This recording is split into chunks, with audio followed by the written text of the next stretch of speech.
Good morning, नमस्कार। आरेख आरेख आरेख को इंग्लिश में ग्राफ बोलते हैं। ये अध्याय का नाम है जो कक्षा 7वीं के अंतर्गत है। कक्षा 7वीं में आरेख या ग्राफ के संबंध में प्रारंभिक जानकारियाँ दी जाती है और ये प्रश्न हम छत्तीसगढ़ पाठ्य पुस्तक निगम वहाँ किताब से मैंने प्रश्न लिया है। ये छत्तीसगढ़ की है, उस किताब में आप ढूंढेंगे जरूर मिलेगा। ये वीडियो हम छत्तीसगढ़ जारी कर रहे हैं। अब देखिए, हमने यहाँ पर लिखा कक्षा 7वीं के लिए, लेकिन ये जो प्रश्न आप देख रहे हैं ऐसे ही प्रश्न आपको 10वीं में मिलेंगे। बिल्कुल बिल्कुल ऐसे ही प्रश्न मिलेंगे आपको। ये बिंदुएं बदल जाएंगे, ये जो अंक दिख रहे हैं ये बदल जाएंगे, लेकिन ये प्रश्न वही रहेंगे, स्वरूप वही रहेंगे। वर्तमान में कक्षा 10वीं में है। ये मेरी जानकारी में है, इसलिए हम आपको बता रहे हैं। तो हम ये कक्षा 10वीं के लिए भी लागू कर रहे हैं। कक्षा 10वीं के विद्यार्थी भी अनिवार्यतः पढ़ लें। अगर कक्षा 10वीं के विद्यार्थियों को ये प्रश्न की विधि मालूम हल करने की, तो अपने उस अध्याय के प्रश्न को हल कर लेंगे, निश्चित रूप से हल कर लेंगे। क्या प्रश्न है देखिए, बताइए निम्न बिंदुएं किस चतुर्थांश में हैं? 2 ऋण 2 ऋण 4 4 ऋण 5 ऋण 4 2 0 5 4 0 ऋण 4 0 6। ये सब कोष्टक अंदर दिए गए हैं। ये क्या कहलाते हैं? ये सब निर्देशांक है, बिंदु के निर्देशांक है। ये पहले बिंदु के निर्देशांक है, ये दूसरे बिंदु के निर्देशांक है, तीसरे बिंदु के निर्देशांक हैं। इसको निर्देशांक कहते हैं। ये निर्देशांक। तो अब यहाँ पर समझना ये कि पूछ रहे हैं कि ये बिंदुएं किस चतुर्थांश में हैं। अब समझना ये कि चतुर्थांश क्या है, ये भी जानकारी होना चाहिए। तो चतुर्थांश को समझने के लिए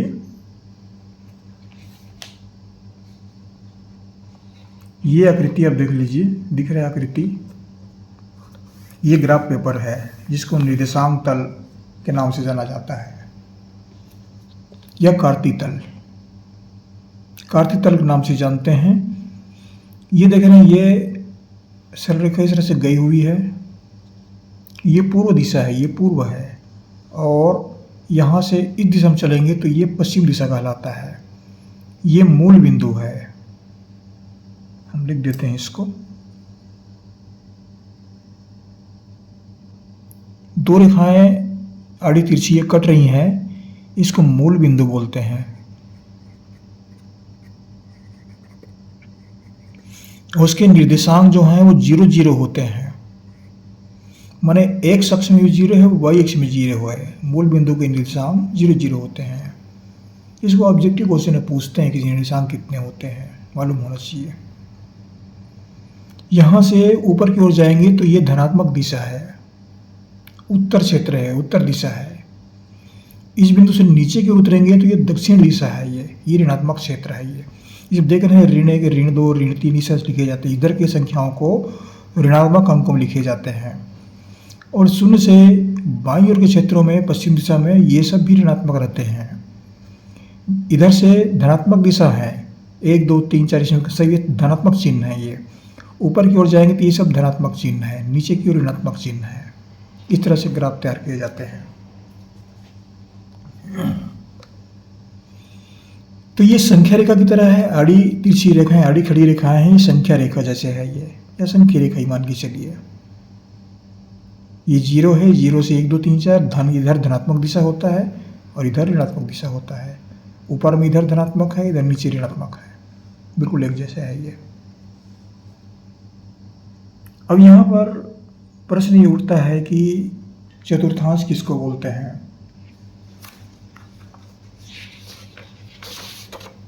चतुर्थांश, चतुर्थांश की परिभाषा भी मालूम होना चाहिए।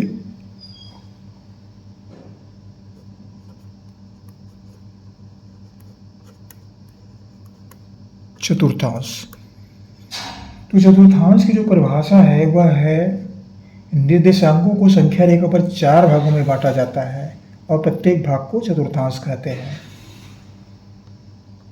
लिख देते हैं हम यहाँ पर, निर्देशांकों को संख्या रेखा पर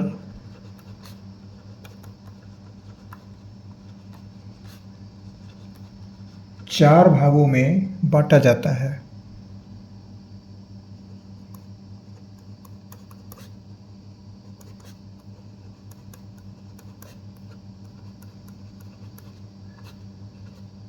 चार भाग में बांटते हैं और प्रत्येक भाग को चतुर्थांश कहते हैं।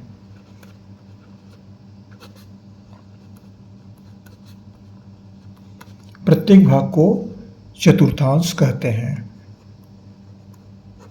ये चतुर्थांश की परिभाषा ही मालूम होना चाहिए। इसको पूछते हैं परीक्षा में चतुर्थांश किसको कहते हैं, इसलिए हम यहाँ पर लिख रहे हैं।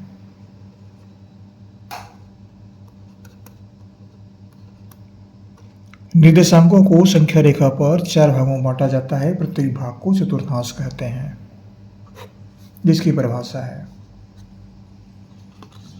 अब इसको हम ग्राफ पेपर के माध्यम से समझते हैं।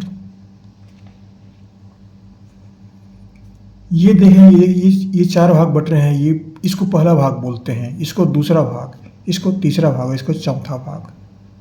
इस बिंदु से इस तरह से रेखा लेंगे तो इधर जितने बिंदु आएंगे वो सब प्रथम चतुर्थांश में होते हैं। इस बिंदु से इस प्रकार के ये रेखा में आएंगे, ये कोण बन रहे हैं, 90 से कोण बन रहे हैं, तो ये द्वितीय चतुर्थांश में आते हैं। और यहाँ से इस तरह से भाग मिलेंगे तो इधर जितने भी क्षेत्र में बिंदु आएंगे वो सब तृतीय चतुर्थांश में आते हैं। और यहाँ से इस तरह के, और यहाँ से नीचे उतरिए तो इस क्षेत्र में जितने भी बिंदु आएंगे वो सब चतुर्थ चतुर्थांश कहलाते हैं। ये आपको हम बता रहे हैं।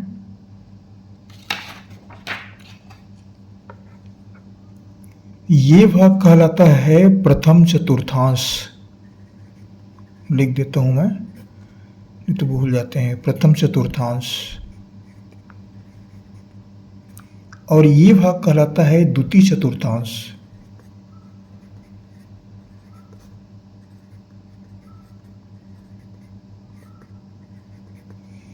और ये भाग कहलाता है तृतीय चतुर्थांश।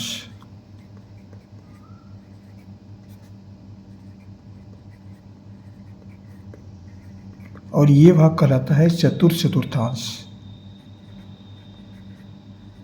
चतुर्थ चतुर्थांश। चतुर्थांश इसलिए कहते हैं कि ये जो कार्तीय तल है निर्देशांक 4 भाग में बांटा गया है, तो और क्रमांक भी दिया गया है। तो ये प्रथम आता है, प्रथम चतुर्थांश, द्वितीय चतुर्थांश, तृतीय चतुर्थांश और ये चतुर्थ चतुर्थांश। ये स्पष्ट हो जाता है। ये जो संख्या रेखा कट रहे हैं, ये बिंदु, ये 0 0 होता है, ये मूल बिंदु बोलते हैं। इसका निर्देशांक 0 0 होता है। और प्रत्येक बिंदु को 2 अंकों में दर्शाया जाता है, जिसको संख्यांक बोलते हैं। जैसे ये 0 0 संख्यांक है, तो यहाँ पर x अक्ष और y अक्ष, इसको फिर से देखते हैं।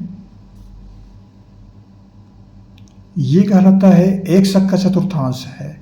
यह x अक्ष के अंक हैं, ये y अक्ष के हैं, x अक्ष y अक्ष।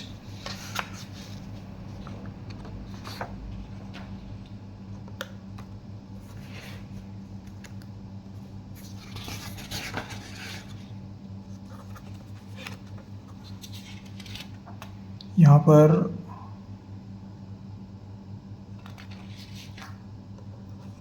थोड़ा सा डिस्टर्ब हो रहा है।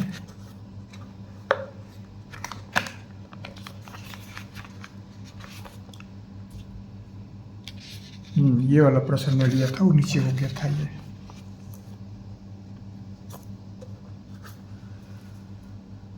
बनाते बनाते थोड़ा सा डिस्टरबेंस आता है। तो ये प्रश्न हमने लिया था। थोड़ा समय लगेगा जरूर, लेकिन बता रहे हैं, पूरा स्पष्ट बता रहे हैं हम। ये दो को, ये x अक्ष के निर्देशांक हैं, ये y अक्ष के हैं। ये जो हैं, ये अंक जो हैं, दो जो हैं, x अक्ष में स्थित होंगे। ये y अक्ष में स्थित है, ये x अक्ष में स्थित है, ये y अक्ष में स्थित है। x अक्ष y अक्ष। पहला जो अंक है x के निर्देशांक है, और दूसरा जो है y अक्ष के निर्देशांक है।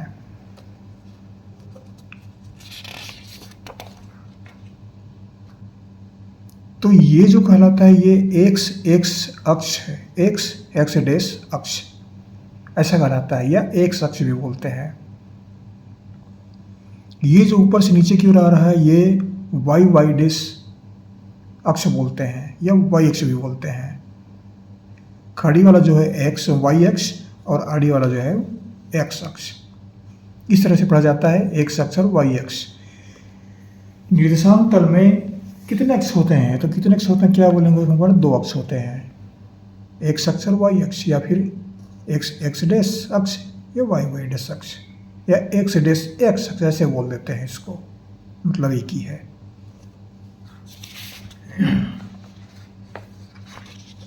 अब हम फिर से ले रहे हैं इस बिंदु को, कोष्टक में लिखा हुआ है 2 और ऋण 2, ये एक्स अक्ष में है, ये वाई अक्ष में है, 2 ऋण 2। 2 को हम एक्स अक्ष में ढूंढेंगे तो यहां से चलते जाते हैं, ये 2 हुआ, और ऋण 2 मतलब यहां से नीचे की ओर उतरेंगे तो ये ऋण 2 हुआ। तो यहां से इस तरह बढ़ते हैं तो यहां आ गए, और यहां से नीचे की ओर उतरते हैं तो इस बिंदु पर आ गए। तो ये बिंदु जो है निर्देशांक कहलाता है। ये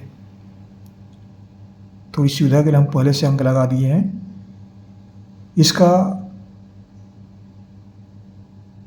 इसको लिखेंगे हम 2 ऋण 2, इस तरह से लिखेंगे। तो 2 ऋण 2 किस चतुर्थांश में है,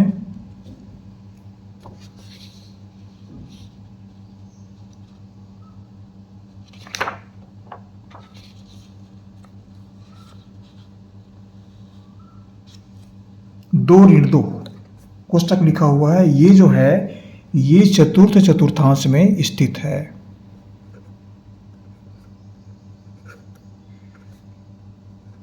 चतुर्थ चतुर्थांश यहां पर स्थित है ये। अब आते हैं ऋण 4 4, ये एक्स अक्ष में स्थित है ऋण 4, और ये वाई अक्ष की निर्देशांक है ये। तो एक्स में ऋण 4 ढूंढेंगे और वाई में 4। एक्स में 4 तो ये 4 हुआ यहाँ, और वाई में ऋण 4 तो ये वाई अक्ष है, तो नीचे की ओर उतरेंगे तो ये ऋण 4 आता है, यहां पर आता है। अब इस बिंदु से यहां से इस तरफ बढ़ते जाएंगे, और ये 4 यहां से नीचे उतर रहा है, तो यहां पर दोनों यहाँ पर आके मिल जाते हैं। ये 4 ऋण 4, ऋण 4 और 4, थोड़ा सा उल्टा हो गया। ऋण 4 मतलब ये इस क्षेत्र में आएंगे, एक्स अक्ष में यहां पर आते हैं ऋण 4, और 4 क्या है वाई अक्ष में है, तो ये ऊपर की ओर जाएगा, इस तरह से जाएगा, ये यहां तक आएगा। और इसको हम यहां से बढ़ते जाते हैं तो यहां पर आकर्षित होता है, और ये बिंदु यहां से बढ़ते जाएंगे तो यहां पर आकर्षित हो जाता है। कट बिंदु पर मिल रहे हैं, दोनों कनेक्ट हो रहे हैं। ये बिंदु है यहां पर, इसको निर्देशांक बोलेंगे कि स्थित होंगे ये ऋण 4 4। ये किस चतुर्थांश में है, ये देखने लिखा हुआ है द्वितीय चतुर्थांश, तो इसका उत्तर भी हम लिखेंगे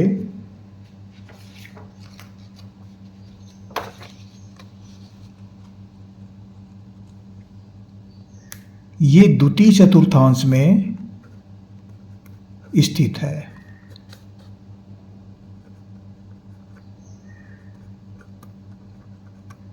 ये 2 प्रश्न हो गए, 2 बिंदु हो गए।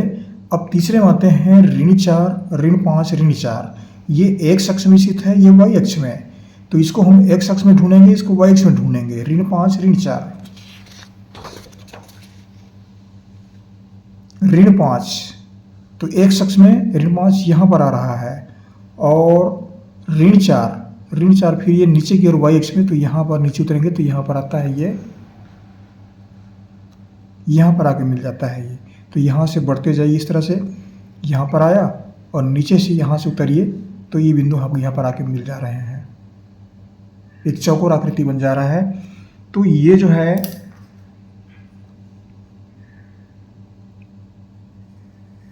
ऋण 5 4,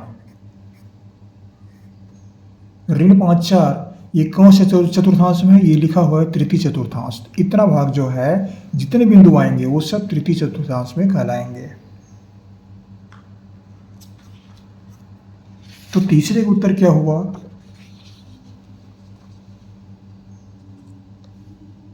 तीसरे का उत्तर होगा तृतीय चतुर्थांश में स्थित है। तृतीय चतुर्थांश।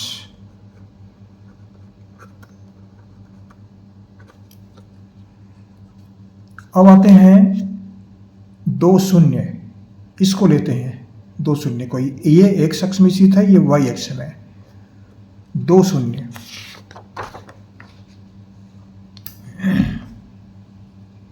दो शून्य 2 एक्स अक्ष में यहाँ पर आया, और शून्य शून्य यहीं पर है। वाई जो आगे नहीं बढ़ेगा, वाई इस तरह इधर आगे बढ़ेंगे ऊपर की ओर, लेकिन ये यहीं पर स्थित है, शून्य है तो यहीं पर रहेगा।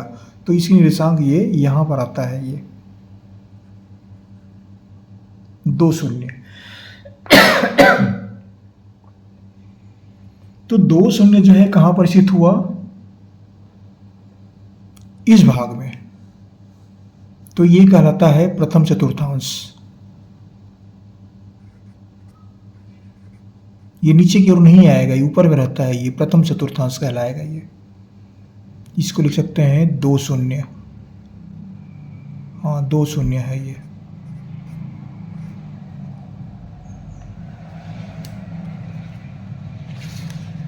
तो 2 शून्य कहां पर स्थित है?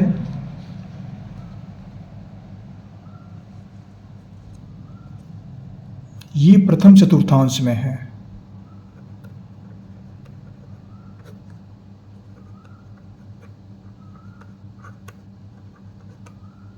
ये बिंदु हो गया। अब अगला बिंदु बचा है 5 4। इसको लेते हैं। 5 जो है एक्स अक्ष में ढूंढेंगे और 4 को वाई अक्ष में। ये पूरा बिंदु, ये बिंदु जो संख्यांक जो है कहाँ पर स्थित है? 5 4, ये दोनों प्लस है, इसका चिन्ह धन है, दोनों को धन है, तो धनात्मक क्षेत्र में जाएगा 5 और 4। तो यहाँ से लेंगे धनात्मक दिशा में, तो ये 5 हुआ, और 4 भी एक्स अक्ष में धनात्मक है। उधर बढ़ते जाएंगे तो यहाँ पर आया 4 तक, और इस तरह से बढ़ते जाइए तो यहाँ पर आके ये दोनों इस तरह से मिल रहे हैं, 5 और 4, ये चौकोर क्षेत्र बन रहा है। तो ये बिंदु जो है इसके निर्देशांक हैं, ये यहाँ पर स्थित है 5 4। अब ये कौन सा चतुर्थांश कहलाता है? यहाँ पर लिख दिए हम, ये प्रथम चतुर्थांश है। इसमें जितने भी बिंदु आएंगे वो सब के सब प्रथम चतुर्थांश में कहलाएंगे।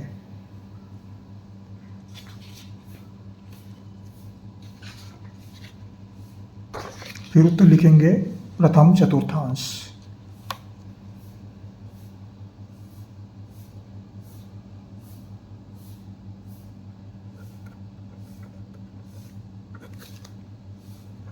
प्रथम चतुर्थांश। अगला बिंदु फिर लेते हैं 0 0 ऋण 4। ये बिंदु का संख्यांक है। तो यहाँ पर 0 जो है एक्स अक्ष में और ऋण 4 वाई अक्ष में।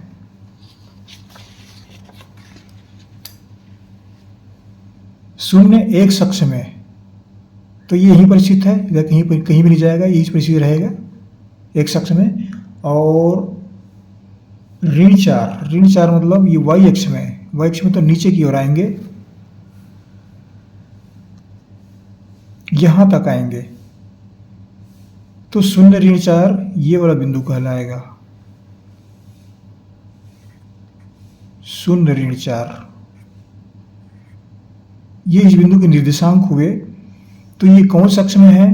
तो ये इस क्षेत्र में नहीं जाएगा, ये जो है ना यहाँ से ये इस क्षेत्र में आएगा, दोनों धनात्मक क्षेत्र में लेंगे इसको, 0 ऋण 4। और ये जो है हाँ छठवां है चतुर्थांश, इसमें आ रहा है, ये इसमें आ रहा है ये। तो ये कौन सा हुआ इसका उत्तर? चतुर्थांश। 0 ऋण 4 जो है वो है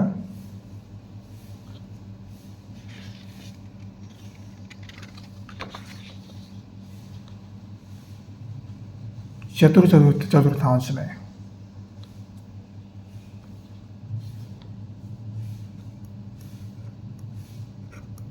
चतुर्थांश।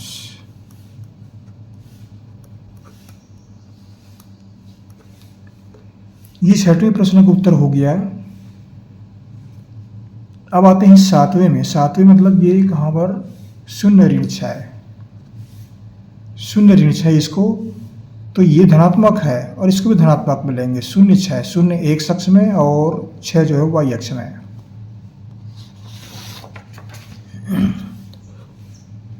तो ये 0 हुआ x अक्ष में, ये कहीं भी नहीं जाएगा, आगे पीछे कहीं भी नहीं जाएगा, यहाँ पर हुआ। और 6 जो है y अक्ष में, y अक्ष माने ये ऊपर की ओर जाएगा, ये धनात्मक क्षेत्र में जाएगा, यहाँ तक आ रहा है, ये यहाँ तक आ रहा है 0 6।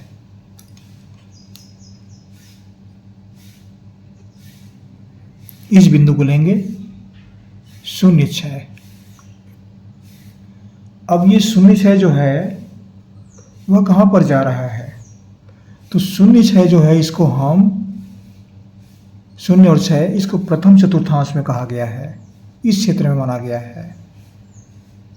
मतलब 0 को धनात्मक अंकों में लिया गया है यहाँ पर। तो कौन सी चतुर्थांश होगा ये प्रथम चतुर्थांश है। ये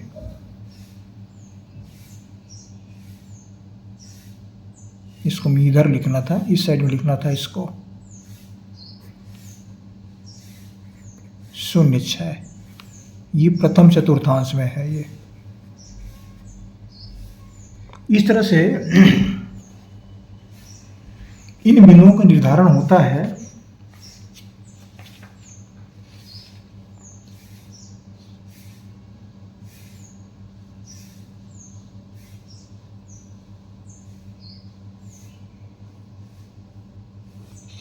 शून्य 6 इसको लिख देते हैं। 0 6 जो है वह प्रथम चतुर्थांश में है।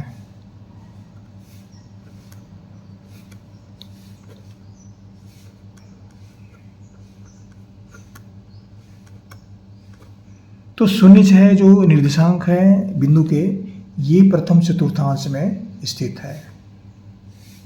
इस तरह से चतुर्थांश की जानकारी जो है दी जाती है कि कोई भी बिंदु जो है वह कौन सी चतुर्थांश में स्थित है। इस प्रश्न में चतुर्थांश की जानकारी मिलती है कि वह बिंदु किस चतुर्थांश में आता है। तो इस तरह से इसका निर्धारण किया जाता है बिंदु का। ये थोड़ा सा समय लग रहा है, समय लगेगा, इसमें समय लगता है और मेहनत बहुत लगते हैं इसमें। हम इसमें जारी कर रहे हैं इंटरनेट पर, तो बहुत मेहनत लगते हैं इसमें। तो ये सब जानकारी आपको हम उपलब्ध करा रहे हैं। चतुर्थांश की जानकारी हुई, प्रथम चतुर्थांश, द्वितीय चतुर्थांश, तृतीय चतुर्थांश और चतुर्थांश। चतुर्थांश इसलिए कहते हैं कि इस तल को, निर्देशांक तल को या कर्तित तल को 4 भाग में बांटा गया है। ये 4 भाग दिख रहे हैं आपको, ये 4 खंड बने हुए हैं, 1 2 3 4। तो किसी न किसी चतुर्थांश को पहला क्रम देना पड़ेगा, तो इसको प्रथम क्रम दिया गया, दोनों धनात्मक है। फिर इसको द्वितीय क्रम दिया गया, ऋण और धन है ये। फिर तृतीय क्रम दिया गया, तो ये दोनों ऋणात्मक हैं ये। और ये चतुर्थ दिया गया, तो ये धनात्मक और ऋणात्मक है ये। तो इस तरह से पहचान की जाती है। और चतुर्थांश की परिभाषा भी कभी कभी परीक्षा में पूछते हैं, चतुर्थांश किसको बोलते हैं। तो इस तरह से उसका निर्धारण होता है।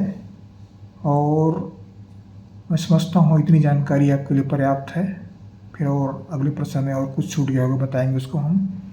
मैंने और भी कुछ प्रश्न जारी किए हैं, इसको ग्राफ के माध्यम से, संख्या रेखा या ग्राफ के तैयार से एक आरेख के संबंध में। तो उन प्रश्नों को भी निश्चित रूप से अध्ययन कर लेंगे, आपको बहुत कुछ सहायता मिलेगी। क्योंकि एक वीडियो में एक प्रश्न में सब कुछ नहीं बताया जा सकता, समय बहुत लगते हैं इसमें। और आशा करता हूँ जो भी विद्यार्थी पढ़ रहे हैं ज़रूर सब्सक्राइब कर देंगे। सब्सक्राइब करना ना भूलें। हमारी शुभकामनाएं आपको। ज़रूर कमेंट लिखिए कहाँ से पढ़ रहे हैं। आपको हम हृदय से दुआ देते हैं, शुभकामनाएं देते हैं कि आप पढ़ते रहिए। अगले वीडियो में फिर आपसे हमारी मुलाकात होगी, फिर पढ़ेंगे।